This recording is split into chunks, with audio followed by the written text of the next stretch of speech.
చెడుతనాన్ని ఎంతగా అసహించుకోవాలంటే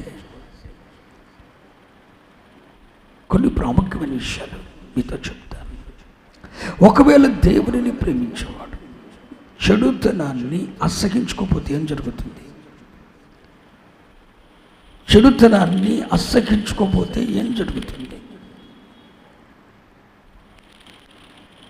ఎంతగా అసహించుకోవాలంటే ప్రభు అంటున్నాడు, రండి 1 కొరింథీయులకు రాసిన పత్రిక 5వ అధ్యాయం 1-2 వచనాలు.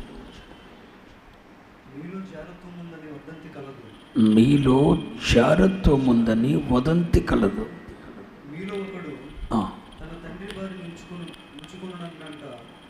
మీలో ఒకడు తన తండ్రి భార్యను ఉంచుకున్నాడట. అట్టి జారత్వము అన్యజనులలోనైనను జరగదు. ఇట్లుండి మీరు ఉప్పొంగుచున్నారే కానీ మీరెంత మాత్రం దుఃఖపడి ఇలాంటి కార్యము చేసిన వాడిని మీలో నుండి వెలివేసిన వారు కాదు. అర్థమైందా మీకు? దేవునిని ప్రేమించు వారులారా, మీరు చెడుతనాన్ని అసహించుకోండి. ఎంతగా అసహించుకోవాలంటే ఒక రోజున పౌలు అపోస్తలుడు ఈ కొరింథీయులకు ఉత్తరం రాస్తూ 5వ అధ్యాయం 2వ వచనంలో వారు ఆ కొరింథీ సంఘంలో ఉన్నవారు దేవునిని ప్రేమించేవారు, దేవుని చేత పిలువబడిన వారు, సువార్తకు అప్పగించబడిన వారు, రక్షింపబడి నూతన జన్మ అనుభవం పొందిన వారు, పరిశుద్ధులని పిలువబడిన వారు. కానీ వారిలో చెడుతనం అసహించుకునే స్వభావం లేదు. చెడుతనం అసహించుకునే స్వభావం లేదు. అన్యజనులలో కూడా లేని ఏంటి? అన్యజనులలో కూడా జరగని, దేవుణ్ణి ఎరగని వాడు కూడా అలాంటి దౌర్భాగ్య పని చేయడు. దేవుని ఎరగని వాడు కూడా అలాంటి దౌర్భాగ్య పని చేయటానికి ఫీల్ అవుతాడు. అన్యజనులలోనైనా జరగని, దేవునిని ఎరుగని అన్యజనులలో కూడా జరగని, ఒకవేళ ఎవడైనా దేవుణ్ణి ఎరగని వాడు అలా చేయటానికి ఫీల్ అవుతాడు.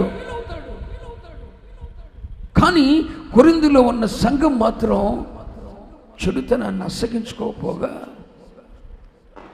చెడుతనంతో పొత్తు పెట్టుకున్నారండి.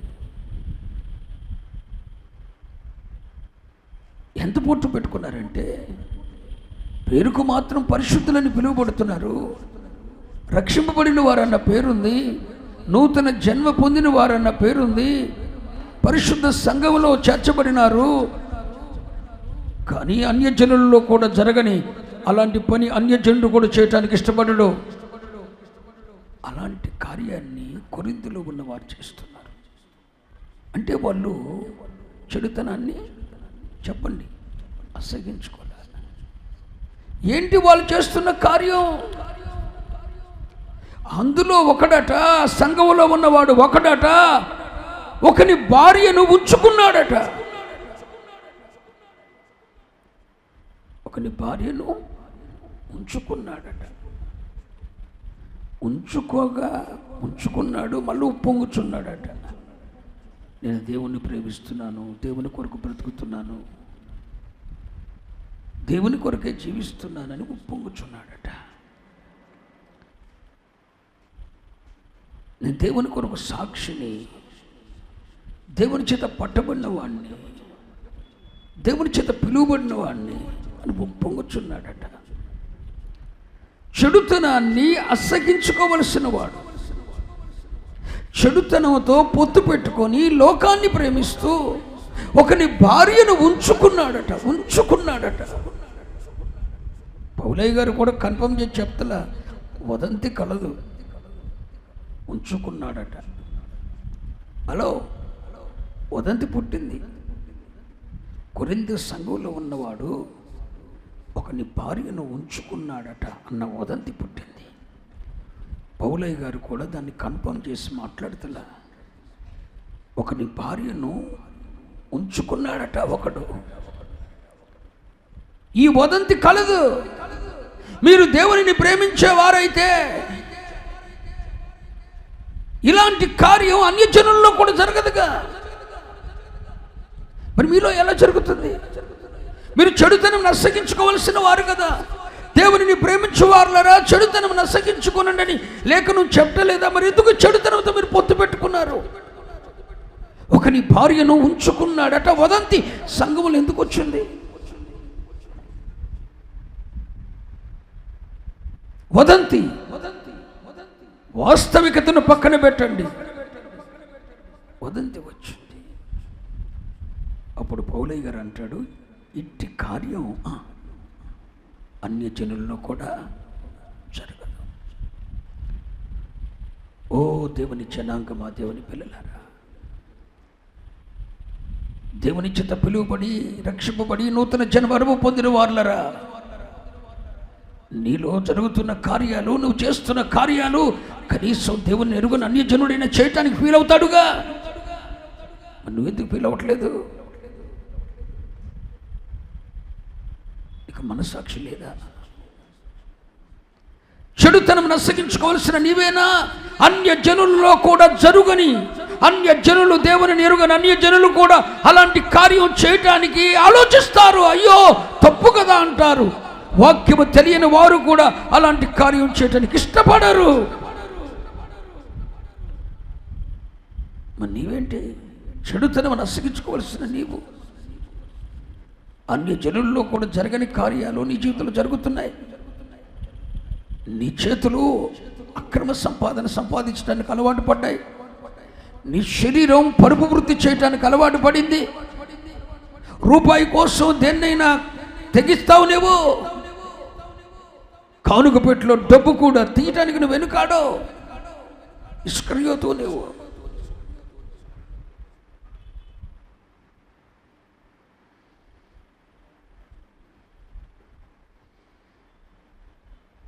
నీలో జరుగుతున్న కార్యాలు అన్యజనుల్లోనైనా జరుగుతాయా? ఎంత విచ్చలవిడితనంగా ప్రవర్తిస్తున్నావు.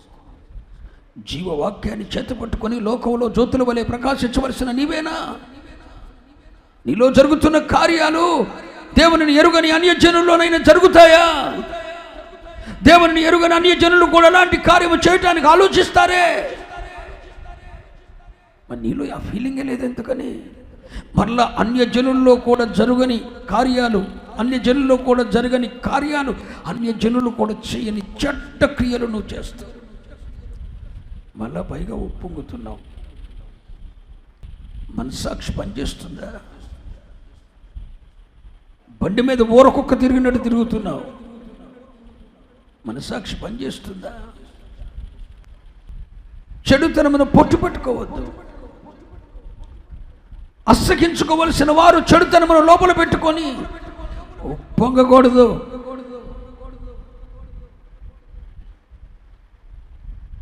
మానసిక వేదనతో నలిగిపోవాలండి. మనోవేదనతో తల్లడిల్లిపోవాలండి. ప్రాణము తల్లడిల్లునంతగా దేవుని సన్నిధిలో ఒరిగిపోవాలండి. ఈనాటి క్రైస్తవ జనాంగం అన్యజనుల్లో కూడా జరగని, దేవునిని ఎరుగని అన్యజనులు కూడా చెయ్యని క్రియలు, అన్యజనుల్లో కూడా జరగని కార్యాలు జరుగుతున్నాయి. లంచగుండులైపోయారు, వ్యభిచారులైపోయారు, ద్రోహులైపోయారు, తల్లిదండ్రులకు అవిధేయులైపోయారు. అరే దేవునిని ఎరుగని అన్యజనులు పిల్లలు కూడా అలా చేయరు. కన్ను చేస్తున్నావు. దేవునిని ఎరుగని అన్యజనుల్లో కూడా నీలాంటి కార్యం చేసేవారే ఉండరు. కన్ను చేస్తున్నావు. మళ్ళీ పైగా ఉప్పొంగుతున్నావు. మనస్సాక్షి పనిచేస్తుందా అని అడుగుతున్నా. నువ్వెవరివైనా కావచ్చు, ఎనీవన్. చెడుతనం నశగించుకోవలసిన నీవు చెడిపోయిన కార్యాలు చేస్తూ పొంగుతున్నావు. పౌలయ్య గారు అంటాడు, కొరింథీ సంఘమా, చెడుతనమును అసగించుకోవలసిన మీరు చెడుతనమును పొట్టు పెట్టుకొని అసగించుకొని అన్యజనుల్లో కూడా జరుగని, అన్యజనులు కూడా చేయటానికి ఫీల్ అయ్యే దౌర్భాగ్యమైన క్రియలు, కార్యాలు మీరు చేస్తూ ఉప్పొంగుచున్నారు. అలా చేయకూడదని చెప్పి ఈ కొరింథీ పత్రిక 5వ అధ్యాయాన్ని రాశాడు. ఈ కొరింథీ పత్రిక 5వ అధ్యాయం అంతా కూడా ఒక దేవుని బిడ్డ ఎలా ఉండాలి, చెడుతనంతో అసగించుకోకుండా ఉండాలి, ఎలా బ్రతకాలి అనే విషయాన్ని రాస్తూ 5వ అధ్యాయాన్ని రాశాడు.